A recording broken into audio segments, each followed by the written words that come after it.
حضرت اسماء بنت ابی بکر صدیق، حضرت صدیق اکبر رضی اللہ تعالی عنہ کی صاحبزادی ہیں. انہوں نے ایک دفعہ نبی پاک علیہ السلام کی خدمت میں ایک سوال بھیجا تھا. عرض کی یا رسول اللہ صلی اللہ تعالی علیہ وسلم، ماں مشرکہ ہے،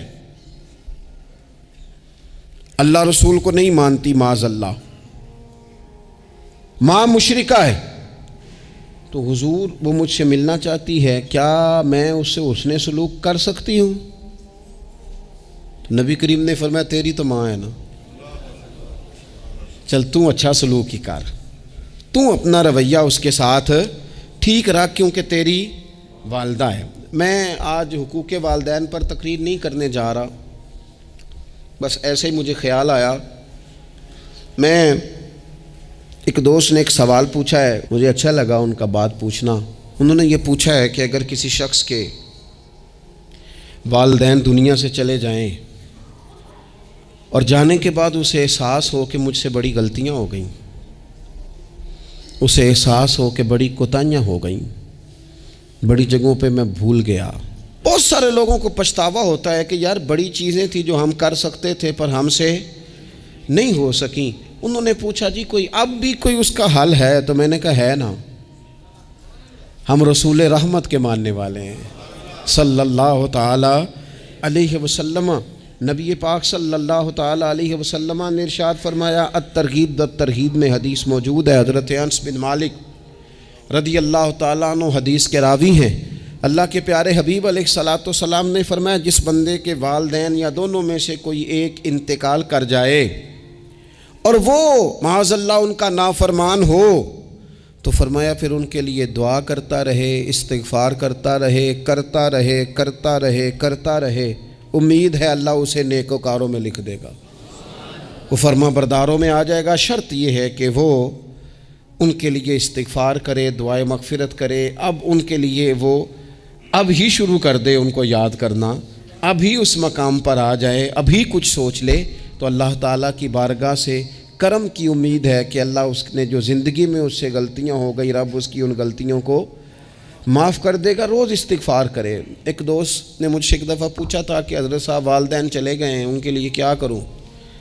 تو بڑی بڑی چیزیں بھی کی جا سکتی ہیں، لیکن میں نے اپنے اس محبت والے دوست کو یہ محبت والا مشورہ دیا تھا کہ میں چونکہ آپ کو جانتا ہوں آپ نماز میں کوتاہی کرتے ہیں، آپ نہ نماز پڑھنی شروع کر دیں.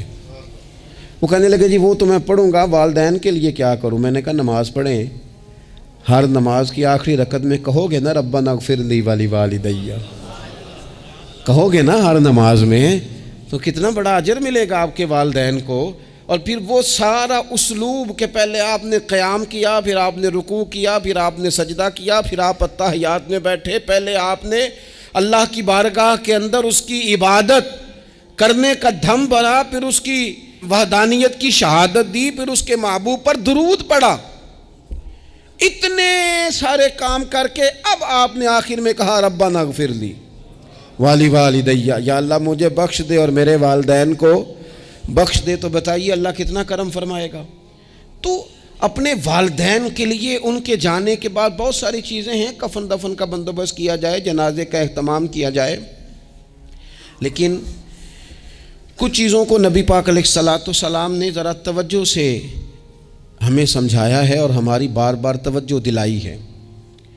ایک شخص نے عرض کیا تھا یا رسول اللہ صلی اللہ تعالی علیہ وآلہ وسلم کہ میرے والدین دنیا سے چلے گئے ہیں، تو کیا اب بھی میں ان کے ساتھ کوئی بھلائی کر سکتا ہوں؟ اچھا پہلے میں آپ سے ایک بات عرض کروں. ہمیں موقع ملتا ہے ختمات شریف پہ جانے کا، ایصال ثواب کی مجالس میں حاضری کا، اور پھر اللہ تعالیٰ یہ بھی موقع دیتا ہے کہ بعض اوقات مسلمانوں کے لیے دعا کرتے ہیں اور ہمارے ذمے لگا دیا جاتا ہے کہ جناب اتنا ایصال ثواب کرنے کے لیے اہتمام کیا گیا ہے تو یہ آپ کر دیں. تو ہم پتہ کیا کرتے ہیں، ہم کہتے ہیں کہ جناب جانے والے کا نام بتاؤ.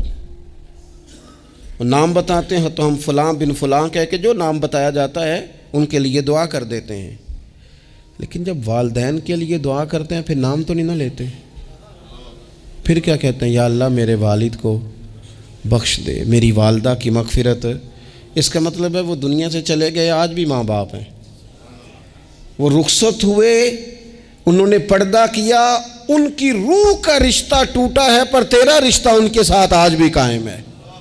تیرا تعلق ان سے ٹوٹ سکتا، وہ تیرا تعلق، میں نے ایک دفعہ پہلے بھی کہا تھا، میرا بیٹا شاید قد میں مجھ سے تھوڑا اونچا ہو گیا ہو، اور اللہ تعالیٰ نے مجھے بڑے محبت والے سنگی دیے، میں نے اپنی حیثیت اہمیت سے بڑھ کر دنیا میں محبت پائی، لیکن میں نے اپنی زندگی میں سب سے زیادہ اپنے والد کی کمی محسوس کی، نے بڑی محسوس کی۔ ابھی بھی کبھی کبھی سوچتا ہوں کہ کچھ باتیں صرف ان سے ہو سکتی ہیں، کسی اور سے نہیں ہو سکتی۔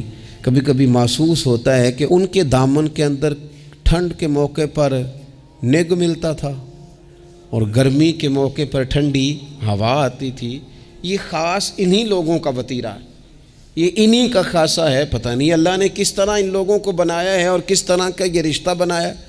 تو نبی اکرم صلی اللہ تعالیٰ علیہ وسلم کی خدمت عالی مرتبت میں عرض کیا، صحابی نے، سنن ابو داؤد شریف میں حدیث ہے، عرض کی، یا رسول اللہ صلی اللہ تعالیٰ علیہ وسلم، میرے والدین چلے گئے تو کیا میں ان کے جانے کے بعد بھی ان کے لیے کچھ کر سکتا ہوں؟ تو نبی پاک نے 5 باتیں ارشاد فرمائیں۔ فرمایا ہاں، ایک تو ان کے لیے دعا مانگا کر، دوسرا اللہ کے محبوب نے فرمایا ان کے لیے استغفار کیا کر، تیسرا رسول کریم علیہ السلام نے فرمایا اگر انہوں نے کسی سے کوئی وعدہ کیا تھا تو اسے پورا کر دے، اگر تجھ سے ہو سکے، اور رسول کریم علیہ السلام نے فرمایا اگر ہو سکے تو ان کی طرف سے صلہ رحمی بھی کر، یعنی ان کے رشتہ داروں سے اچھا سلوک کر، اپنے چچاؤں کے ساتھ تو نیکی کر، اور اگر تیری والدہ کی طرف سے تو نیکی کرنا چاہے تو اپنے ماموں کے ساتھ، خالاؤں کے ساتھ تو اچھا سلوک کر، اور پھر 5ویں نمبر پر محبوب نے فرمایا اپنے والد کے دوستوں کی تعظیم کر، ان کے لیے تیرے دل میں اچھے جذبات ہوں، تو اکرام کر دوستوں کا۔ اور والد کے دوستوں کے اکرام کا تو اتنا بڑا درجہ ہے کہ حضرت ابو بردہ رضی اللہ تعالیٰ عنہ تشریف لائے مدینہ طیبہ میں۔ حضرت ابو بردہ مدینہ طیبہ میں تشریف لائے تو حضرت عبداللہ ابن عمر رضی اللہ تعالیٰ عنہ ان سے ملنے پہنچ گئے فٹافٹی۔ مصروف آدمی تھے حضرت عبداللہ ابن عمر، بہت بڑے مفتی تھے، لوگ ہر وقت مسائل پوچھتے تھے، حج کے سب سے زیادہ مسائل انہی کو آتے تھے، اور صحابہ میں ایک بہت بڑا مقام رکھتے تھے۔ حضرت عبداللہ ابن عمر فوراً حضرت ابو بردہ رضی اللہ تعالیٰ عنہ سے ملاقات کے لیے پہنچے، اور پہنچتے ہی فرمانے لگے آپ کو پتہ ہے میں آپ سے کیوں ملنے آیا ہوں؟ حضرت ابو بردہ کہنے لگے میں تو خود بڑا حیران ہوں کہ آپ ایک مصروف آدمی اور آپ ٹائم نکال کر کے میرے پاس تشریف لائے۔ فرمانے لگے اس لیے آیا ہوں کہ میرے والد آپ کے والد کے دوست تھے، حضرت فاروق اعظم کے دوست تھے آپ کے والد، اور یہ صحیح ابن حبان میں یہ لفظ موجود ہیں۔ حضرت سیدنا عبداللہ ابن عمر رضی اللہ تعالیٰ عنہ فرمانے لگے نبی پاک علیہ السلام نے فرمایا ہے کہ جو اپنے والد کی قبر میں ان سے اچھا سلوک کرنا چاہے وہ والد کے دوستوں کے ساتھ اچھا سلوک کرے، وہ اس رویے کو، اس محبت کو قائم کرے، اس چیز پر خاص اہتمام کرے، خاص ذوق دے۔ ہمارے ہاں نا جی ہم جلدی سے مصروف ہو جاتے ہیں اور اپنے دوستوں کو زیادہ ٹائم دیتے ہیں، اپنا آنا جانا، اپنا اٹھنا بیٹھنا، اپنے شب و روز ان میں ہم زیادہ وقت گزارتے ہیں۔ کرنے کا کام یہ ہے کہ تھوڑا ٹائم نکال کے، تھوڑی فرصت دیکھ کر اس پر تھوڑی توجہ دی جائے۔